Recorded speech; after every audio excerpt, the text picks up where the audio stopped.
show from the Board's Public Affairs Office. We're going to start in about 5 minutes. Once the press conference begins, the chair will come out and make a brief opening statement, and then we'll open things up for questions. If you'd like to ask a question, please raise your hand. Michelle Smith from our office will call on you. There'll be a microphone on either side of the room. Please wait for the microphone before you start speaking. Also, if you can identify yourself by name and news organization, that helps us out to get the transcript produced faster and on our website for you. Also, if you have a follow-up question, please try to limit that to something that's related to your original question so we can get through as many people as possible. I'll be back in a little bit with a 2-minute warning. Thanks.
Two minutes.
Good afternoon. My colleagues and I are strongly committed to bringing inflation back down to our 2% goal. We have both the tools we need and the resolve that it will take to restore price stability on behalf of American families and businesses. Price stability is the responsibility of the Federal Reserve and serves as the bedrock of our economy. Without price stability, the economy does not work for anyone. In particular, without price stability, we will not achieve a sustained period of strong labor market conditions that benefit all. Today, the FOMC raised its policy interest rate by 0.75 percentage point, and we anticipate that ongoing increases will be appropriate. We are moving our policy stance purposefully to a level that will be sufficiently restrictive to return inflation to 2%. In addition, we are continuing the process of significantly reducing the size of our balance sheet. I will have more to say about today's monetary policy actions after briefly reviewing economic developments. The U.S. economy has slowed from the historically high growth rates of 2021, which reflected the reopening of the economy following the pandemic recession. Recent indicators point to modest growth of spending and production. Growth in consumer spending has slowed from last year's rapid pace, in part reflecting lower real disposable income and tighter financial conditions. Activity in the housing sector has weakened significantly, in large part reflecting higher mortgage rates. Higher interest rates and slower output growth also appear to be weighing on business fixed investment, while weaker economic growth abroad is restraining exports. As shown in our summary of economic projections, since June, FOMC participants have marked down their projections for economic activity, with the median projection for real GDP growth standing at just 0.2% this year and 1.2% next year, well below the median estimate of the longer-run normal growth rate. Despite the slowdown in growth, the labor market has remained extremely tight, with the unemployment rate near a 50-year low, job vacancies near historical highs, and wage growth elevated.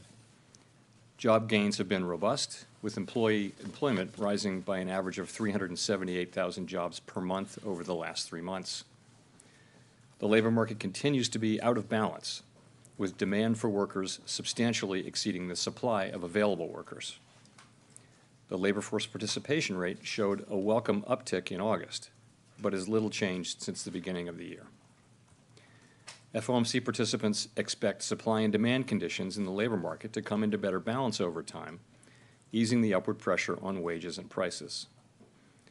The median projection in the SEP for the unemployment rate rises to 4.4% at the end of next year, a half percentage point higher than in the June projections. Over the next 3 years, the median unemployment rate runs above the median estimate of its longer-run normal level. Inflation remains well above our 2% longer-run goal. Over the 12 months ending in July, total PCE prices rose 6.3%. Excluding the volatile food and energy categories, core PCE prices rose 4.6%. In August, the 12-month change in the Consumer Price Index was 8.3%, and the change in the core CPI was 6.3%. Price pressures remain evident across a broad range of goods and services. Although gasoline prices have turned down in recent months, they remain well above year-earlier levels, in part reflecting Russia's war against Ukraine, which has boosted prices for energy and food and has created additional upward pressure on inflation. The median projection in the SEP for total PCE inflation is 5.4% this year and falls to 2.8% next year, 2.3% in 2024, and 2% in 2025. Participants continue to see risks to inflation as weighted to the upside. Despite elevated inflation, longer-term deflation expectations appear to remain well anchored, as reflected in a broad range of surveys of households, businesses, and forecasters, as well as measures from financial markets. But that is not grounds for complacency. The longer the current bout of high inflation continues, the greater the chance that expectations of higher inflation will become entrenched. The Fed's monetary policy actions are guided by our mandate to promote maximum employment and stable prices for the American people. my colleagues and I are acutely aware that high inflation imposes significant hardship as it erodes purchasing power, especially for those least able to meet the higher costs of essentials like food, housing, and transportation.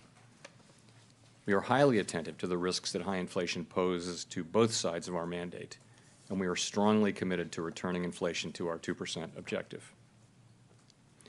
At today's meeting, the committee raised the target range for the federal funds rate by 0.75 of a percentage point, bringing the target range to 3 to 3.25%.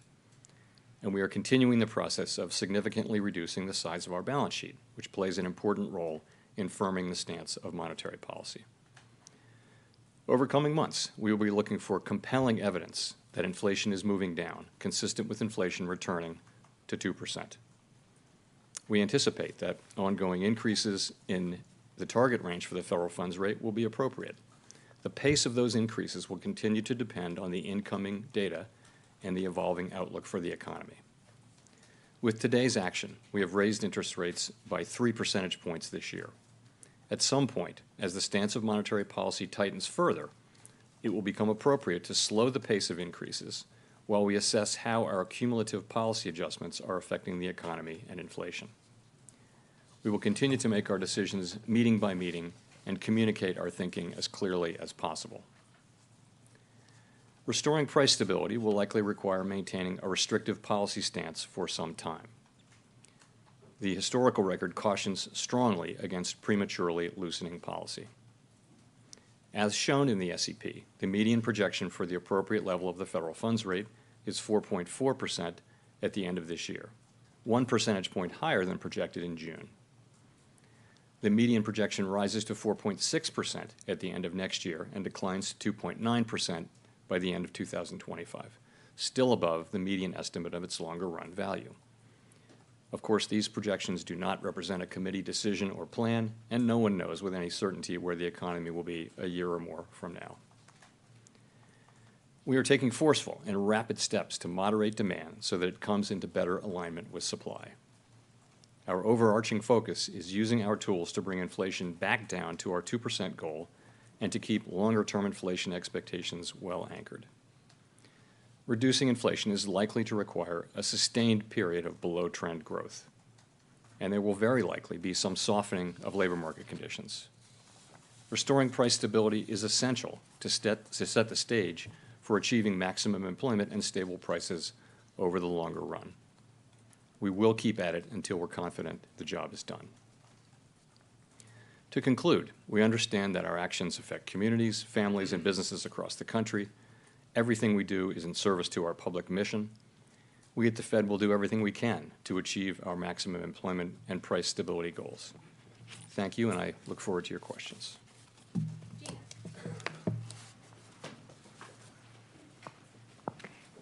Hi, Chair Powell. Thank you for taking our questions. Gina Smilik from the New York Times. I wonder if you could give us a little detail around how you'll know when to slow down these rate increases and how you'll eventually know when to stop. So I will answer your question directly, but I want to start here today by saying that my main message has not changed at all since Jackson Hole. The FOMC is strongly resolved to bring inflation down to 2%, and we will keep at it until the job is done. So the way we're thinking about this is the overarching focus of the committee is getting inflation back down to 2%. To accomplish that, we think we'll need to do two things in particular: to achieve a period of growth below trend and also some softening in labor market conditions to foster a better balance between demand and supply in the labor market. So on the first, committee's forecasts and those of most outside forecasters do show growth running below its longer run potential this year and next year. On the second, though, so far there's only modest evidence that the labor market is cooling off. Job openings are down a bit. As you know, quits are off their all-time highs. There's some signs that some wage measures may be flattening out but not moving up. Payroll gains have moderated, but not much. And in light of the high inflation we're seeing, we think we'll need to, and in light of what I just said, we think that we'll need to bring our funds rate to a restrictive level and to keep it there for some time. So what will we be looking at, I guess, is your question. So we'll be looking at a few things. First, we'll want to see growth continuing to run below trend. We'll want to see movements in the labor market showing a return to a better balance between supply and demand. And ultimately, we'll want to see clear evidence that inflation is moving back down to 2%. So that's what we'll be looking for. In terms of reducing rates, I think we'd want to be very confident that inflation is moving back down to 2% before we would consider that. Steve. Thank you, Mr. Chairman. Steve Leisman, CNBC. Can you talk about how you factor in the variable lags on inflation and the extent to which the outlook for rates should be seen as linear in the sense that you keep raising rates, or can you envision a time when there's a pause to kind of look at what has been wrought in the economy from the rate increases? Thank you. Sure. So, of course, monetary policy does famously work with long and variable lags. The way I think of it is our policy decisions affect financial conditions immediately. In fact, financial conditions have usually been affected well before we actually announce our decisions. Then changes in financial conditions begin to affect economic activity fairly quickly, within a few months.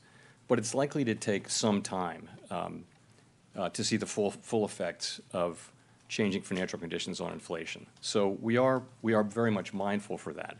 And that's why I noted in my opening remarks that at some point, as the stance of policy tightens further, it will become appropriate to slow the pace of rate hikes while we assess how our cumulative policy adjustments are affecting the economy and inflation. So that's how we think about that. Your second question, sorry, was? Is there a point in time you can see pausing? Is it linear that you keep raising rates, or is there? Oh, I'm sorry. I should know better than to not talk with my microphone. I should know better than to answer your second question. Oh, there you go. Is it linear? Do you keep raising rates, or is there a pause that you could envision where you kind of figure out what has happened to the economy and give time to catch up in the real economy, the rate increase time to catch up in the real economy? Thank you.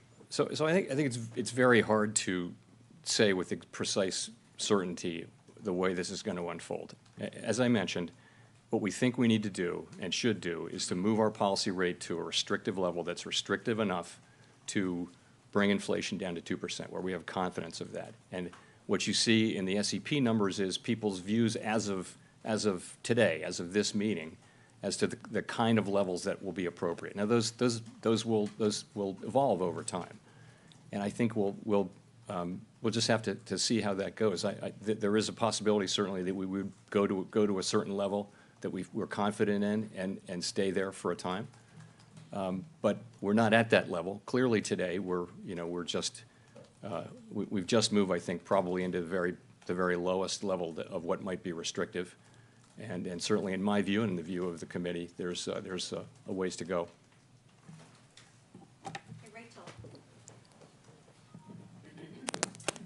Hi, Chair Powell. Rachel Siegel from the Washington Post. Thank you for taking our questions. The projections show the unemployment rate rising to 4.4% next year, and historically, that kind of rise in the unemployment rate would typically bring a recession with it. Should we interpret that to mean no soft landing, and is that kind of rise necessary to get inflation down? Right. So you're right. In the SEP, there's what I would characterize as a relatively modest increase in the unemployment rate from a historical perspective, given the expected decline in inflation. Now, why is that? So really, that is what we generally expect, because we see the current situation as outside of historical experience in a number of ways, and I'll mention a couple of those. First, and you know these, but first, job openings are incredibly high relative to the number of people looking for work. It's plausible, I'll say, that job openings could come down significantly, and they need to, without as much of an increase in unemployment as has happened in earlier historical episodes. So that's one thing.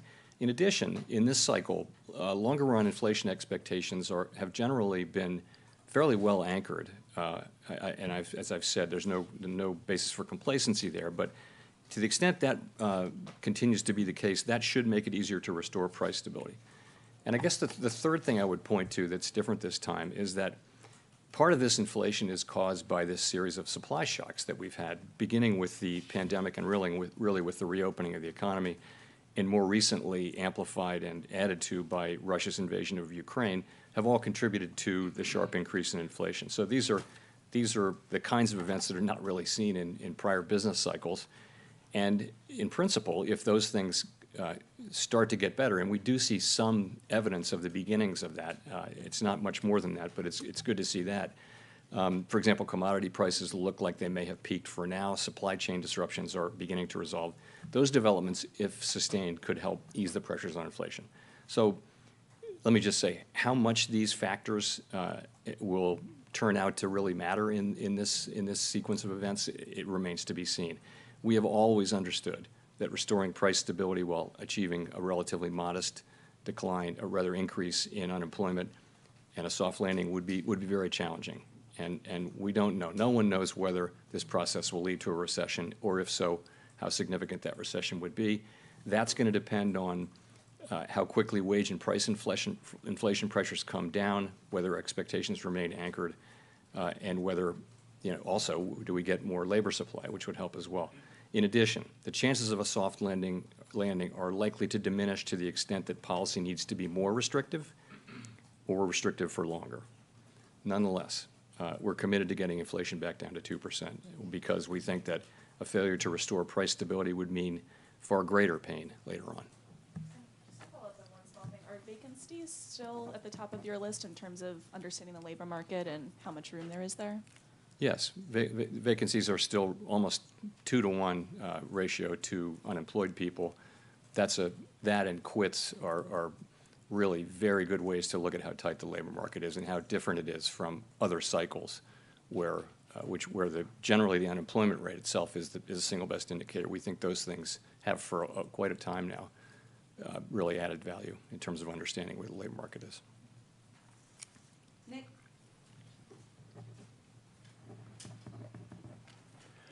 Nick Timmeros of the Wall Street Journal. You said not too long ago in describing the policy destination, there's still a way to go. But I imagine you have to have some idea about how you're thinking about your destination, whether it's a stopping point or a pausing point. And so I was wondering if you could discuss how you are thinking about, as the data come in, where that destination is, how it's moving up if inflation doesn't perform as you expect. Do you want to have a policy rate that's above the underlying inflation rate, for example? And do you have an estimate for where you think the underlying inflation rate might be in the economy right now? Well, so again, we believe that we need to raise our policy stance overall to a level that is restrictive. And by that I mean is meaningfully putting meaningful downward pressure on inflation. That's what we need to see in the stance of policy. We also know that there are long and variable lags, particularly as they relate to inflation. So it's a challenging assessment. So what do you look at? You look at broader financial conditions, as you know. You look at where rates are, real and nominal in some cases. You look at credit spreads. You look at financial conditions indexes. We also, I would think, and you see this this is something we talked about today in the meeting, and talk about in all of our meetings, and you see this, I think, in the committee forecast. You want to be at a place where real rates are positive across the entire yield curve. And I think that would be the case if you look at the numbers that we're writing down and think about, you measure those against some sort of forward-looking assessment of inflation expectations. I think you would see, at that time, you'd see positive real rates across the yield curve, and that is also an important consideration. Howard. Hi, Howard Schneider with Reuters. Thanks for the opportunity. I just want to be clear on the steps. You say it's meeting by meeting, but it sure looks like we're going 75, 50, 25. Is 75 next month the baseline? So we make one decision per meeting, and the meeting decision we made today was to raise the federal funds rate by 75. You're right that the median for for the year end suggests another 125 basis points in rate increases. But there's another fairly large group that saw 100 basis points addition to where we are today. So that would be 25 basis points less. So, we're going to make that decision at the meeting. We didn't make that decision today. We didn't vote on that. I would say that, we're committed to getting to a restrictive level of, for the federal funds rate and getting there pretty quickly. And that's what we're thinking about. So just as a follow-up to that, I'm wondering about the sort of risk management considerations here. Given there's some discussion now of overdoing it, what's the incentive to continue front-loading right now? Is it lack of progress on inflation seen in the CPI reports, or is it a motivation to get as much done while the job market is still as strong as it is? So what we've seen is our expectation has been that we would begin to see inflation come down, largely because of supply side healing. By now, we would have thought that we would have seen some of that. We haven't. We have seen some supply side healing, but inflation has not really come down. If you look at core PCE inflation, which is a good measure of where inflation is running now, if you look at it on a 3, 6, and 12-month trailing annualized basis, you'll see that inflation is at 4.8%, 4.5%, and 4.8%. So that's a pretty good summary of where we are with inflation, and that's not where we expected or wanted to be. So what that tells us is that we need to continue, and we can keep doing these, and we did today do another large increase as we approach the level that we think we need to get to. And we're still discovering what that level is, but people are writing that down in their SEP where they think policy needs to be. So that's how we're thinking about it. Let's go to Colby. Thank you. Colby Smith with the Financial Times. Chair Powell, how should we interpret the fact that core inflation is still not forecast in the SEP to be back to target in 2025, and yet the dot plot projects cuts as early as 2024? And does that mean there's a level of inflation above the 2% target that the Fed is willing to tolerate? So I guess core is at 2.1 in 2025, and in the median, and headline is at 2.0. So that's pretty close. I mean, we write down our forecasts and we figure out what the median is and we publish it. So it's not. I mean, I would say that if the economy followed this path, this would be a pretty good outcome. But you're right, it is a tenth higher than 2%.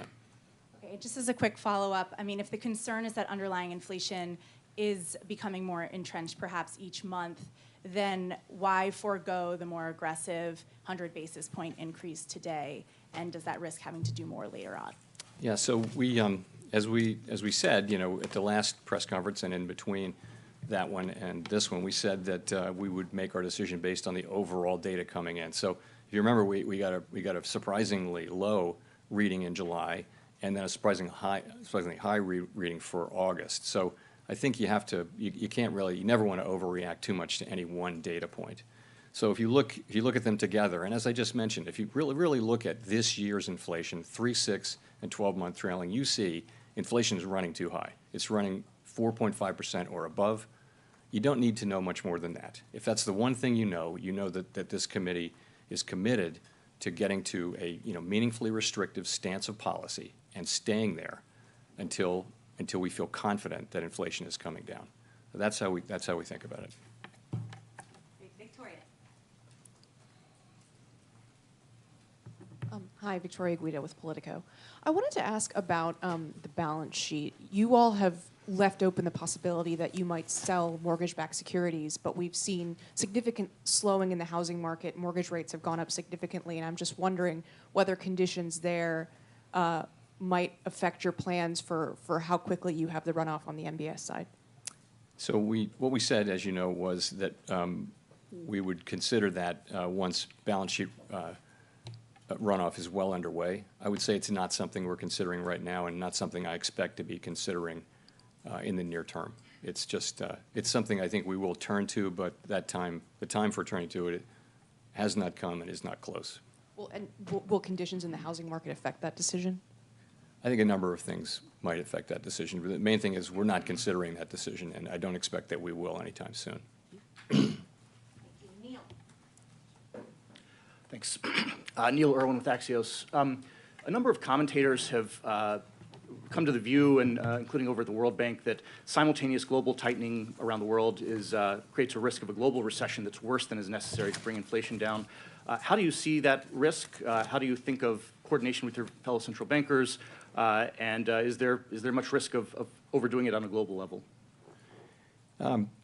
So we actually, my colleagues and I, a number of my FOMC colleagues and I just got back from one of our frequent trips to Basel, Switzerland, to meet with other senior central bank officials from around the world.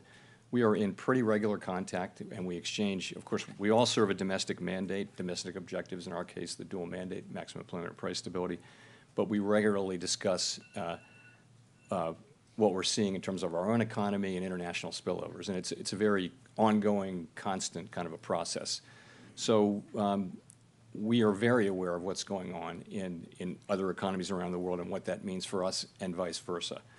The forecast that we put together, that our staff puts together and that we put together on our own, always take all of that, try to take all of that into account. I mean, I can't say that we do it perfectly, but it's not as if we don't think about, the policy decisions, monetary policy and otherwise, the economic developments that are taking place in major economies that can have an effect on the U.S. economy. That is very much baked into our own forecast and our own understanding of the U.S. economy as best we can. It won't be perfect.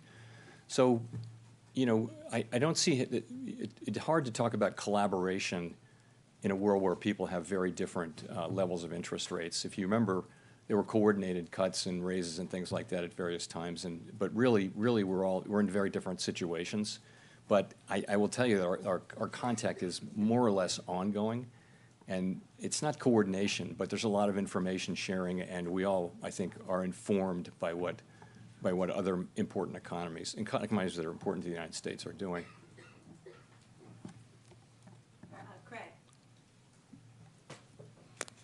Craig Torres from Bloomberg. Chair Powell, you talked about some ways the higher interest rates are affecting the economy, but we've also seen a resilient labor market with durable consumption, strong corporate profits. And I'm wondering what your story is on the resilience of the economy. After all, you and your colleagues said, well, we started tightening in March when we were talking about interest rates in the future, and indeed, Treasury rates moved up, so we should have had a lot of tightening taking effect. Why is the economy, in your view, so resilient, and does it mean that we might need a possibly higher terminal rate? You're right, of course. The labor market in particular has been very strong, but there are the sectors of the economy that are most interest rate sensitive are certainly showing the effects of our tightening. And of course, the obvious example is housing, where you see declining activity and of all different kinds, and housing price increases moving down. So we're having an effect on interest-sensitive spending. I think through exchange rates, we're having an effect on exports and imports. I think so. All of that's happening. But you're right. And we've said this. This is a strong, robust economy.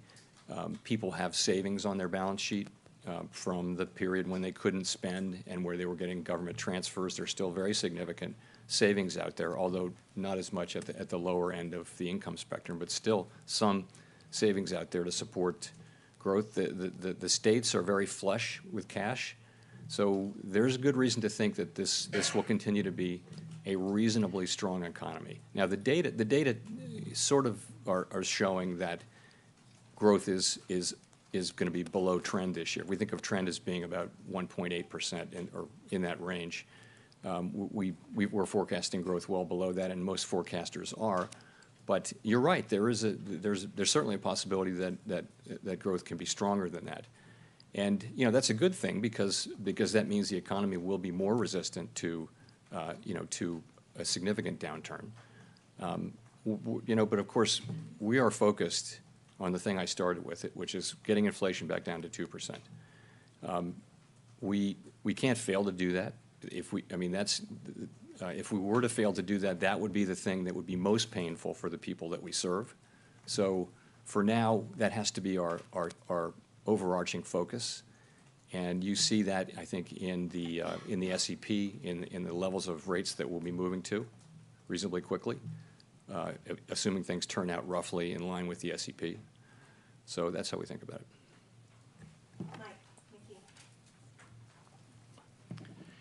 Thank you, Mr. Chairman. In a world of euphemisms that we live in here with below-trend growth and a modest increase in unemployment, I'm wondering if I could ask you a couple of direct questions for the American people.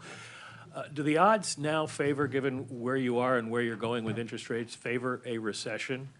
4.4% unemployment is about 1.3 million jobs. Is that acceptable job loss? And then given that the data you look at is backward-looking and the lags in your policy are forward-looking and you don't know what they are, how will you know, or will you know, if you've gone too far? So I don't know what the odds are. I think that there's a very high likelihood that we'll have a period of what I've mentioned is below-trend growth, by which I mean much lower growth, and we're seeing that now. So the median forecast, I think, this year for among my colleagues and me was 0.2% growth. So that's very slow growth, and then below trend next year. I think the median was 1.2, also well below. So that's a slower, that's a very slow level of growth, and it could give rise to increases in unemployment. But I think that is something that we think we need to have, and we think we need to have softer labor market conditions as well. You know, we're never going to say that there are too many people working, but the real point is this. Inflation, what we hear from people when we meet with them is that they really are suffering from inflation. And if we want to set ourselves up, really light the way to another period of a very strong labor market, we have got to get inflation behind us. I wish there were a painless way to do that. There isn't. So what we need to do is get rates up to the point where we're putting meaningful downward pressure on inflation, and that's what we're doing. And we certainly don't hope. We certainly haven't given up the idea that we can have a relatively modest increase in unemployment. Nonetheless, we need to complete this task. Well, how will you know, or will you know, if you've gone too far? It's hard to hypothetically deal with that question. I mean, our really tight focus now continues to be ongoing rate increases to get the policy rate up where it needs to be. And as I said, you can look at this SEP as today's estimate of where we think those rates would be. Of course, they will evolve over time. Chris Rugaber. Thanks. Chris Rugaber, Associated Press. I wanted to follow up with what you just mentioned about the labor market. You've said several times that to have the labor market we want, we need price stability, and you've suggested maybe there isn't a trade-off in the long run. But in the short run, there is a lot of concern, as people have been expressing here, about higher unemployment as a result of these rate hikes, or as a result of the rate hikes. So can you explain, though, what about high inflation now threatens the job market? I mean, you seem to suggest that high inflation will eventually lead to a weaker job market. So can you spell that out a little more for the general public and how that would work? So for starters, people are seeing their wage increases, their wage increases eaten up by inflation. So if your family is one where you spend most of your paycheck, every paycheck cycle, on gas, food, transportation, clothing, basics of life, and prices go up the way they've been going up, you're in trouble right away. You don't have a cushion, and this is very painful for people at the lower end of the income and wealth spectrum. So that's what we're hearing from people is, it very much that inflation is really hurting. So how do we get rid of inflation? And as I mentioned, it would be nice if there were, a way to just wish it away, but there isn't. We have to get supply and demand back into alignment, and the way we do that is by slowing the economy. Hopefully, we do that by slowing the economy, and we see some softening in labor market conditions, and we see a big contribution from supply side, improvements and things like that. But none of that is guaranteed.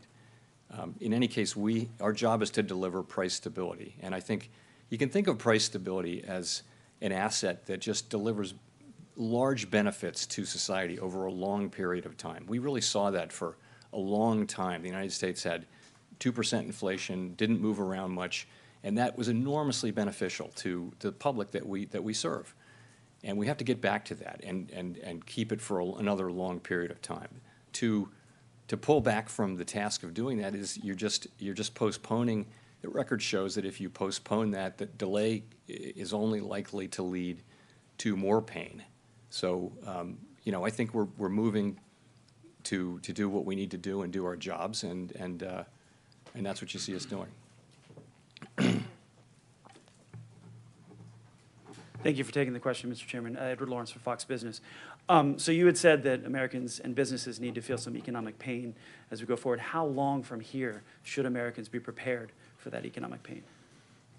How long? I mean, it really depends on how long it takes for wages and more than that, prices to come down, for inflation to come down. And what you see in our projections today is that inflation moves down significantly over the course of next year, and then more the next year after that. And I think once you're on that path, that's a good thing, and things will start to feel better to people. They'll feel lower inflation. They'll feel that the economy's improving, and also if our projections are close to right, you will see that that the costs in unemployment they're meaningful, and they're certainly very meaningful to the people who lose their jobs, and we talk about that in our meetings quite a lot. But at the same time, we'd be setting the economy up for another long period. This era has been noted for very long expansions. We've had 3 of the 4 longest in measured history since we got inflation under control, and that's not an accident. So when inflation is low and stable, you can have these 9, 10, 11, 10-year expansions, and you can see what we saw in 2018, 19, and 20, which was very low unemployment, the biggest wage gains going to people at the low end of the spectrum, the smallest racial gaps that we've seen since we started keeping track of that. So we want to get back to that, but to get there, we're going to have to get supply and demand back in alignment, and that's going to take tight monetary policy for a period of time. As a follow-up, what is that economic pain in your mind? Is it job losses? Is it higher interest rates on credit cards? What is that economic pain? So it's all of those things. Higher interest rates, slower growth, and a softening labor market are all painful for the public that we serve. But they're not as painful as failing to restore price stability and then having to come back and do it,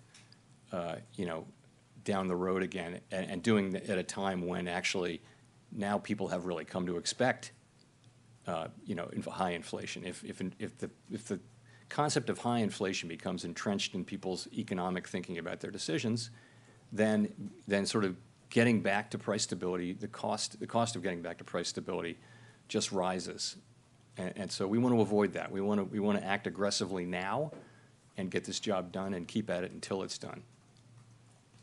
Nicole from CNN.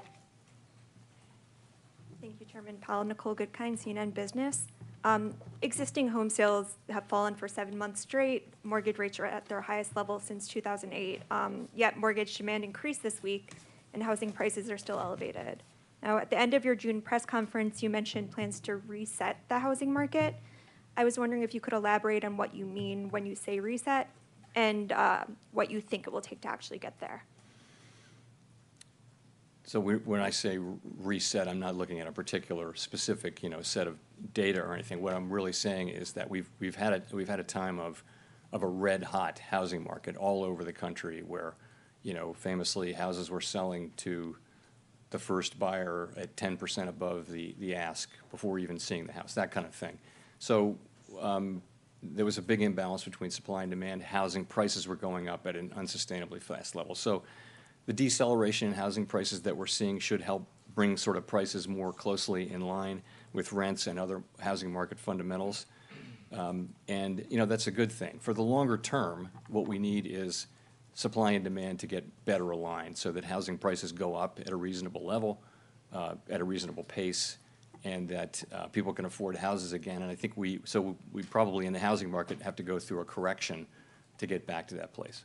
there are also longer run issues though with the housing market. As you know, we're you know, it's difficult to find lots now close enough to cities and things like that. So builders are having a hard time getting zoning and lots and workers and materials and things like that. But from a sort of business cycle standpoint, this difficult correction should put the housing market back into better balance. Shelter made up such a large part of this hot CPI report that we saw. Do you think that there is a lag and that we will see that come down in the coming months, or do you think that there's still this imbalance that needs to be addressed? You know, I think that shelter inflation is going to remain high for some time. You know, we're looking for it to come down, but it's not exactly clear when that will happen. So it may take some time. So I think you know, hope for the best, plan for the worst. So I think on shelter inflation, you've just got to assume that it's going to remain pretty high for a while. Okay, we'll go to Jean for the last question. Hi, Jean Young with Market News. You've talked about the need to get real rates into positive territory, and you said earlier that policy is just moving into that territory now. So I'm curious, how restrictive is rates at 4.6% expected? Is that expected to be next year? How restrictive? So I think if you look, you know, when we get to, let's assume we do get to that level, which I think is likely, you know, what you're going to do is you're going to adjust that for some forward looking measure of inflation. And, you know, that could be, you pick your measure. It could be, you know, there are all kinds of different things you can pick and you get. But what you'll get is a positive number. In all cases, you will get forward inflation expectations in the short term, I think, that are going to be, assuming that we're doing our jobs appropriately, that will be significant. So you'll have a positive federal funds rate at that point, which could be 1% or so. But I mean, I don't know exactly what it would be, but it would be significantly positive when we get to that level. And let me say, you know, we've written down what we think is a plausible path for the federal funds rate. The path that we actually execute will be enough. It will be enough to restore price stability. So this is something that, as you can see, they've moved up, and we're going to continue to watch incoming data and the evolving outlook and ask ourselves whether our policy is in the right place as we go. Thank you very much.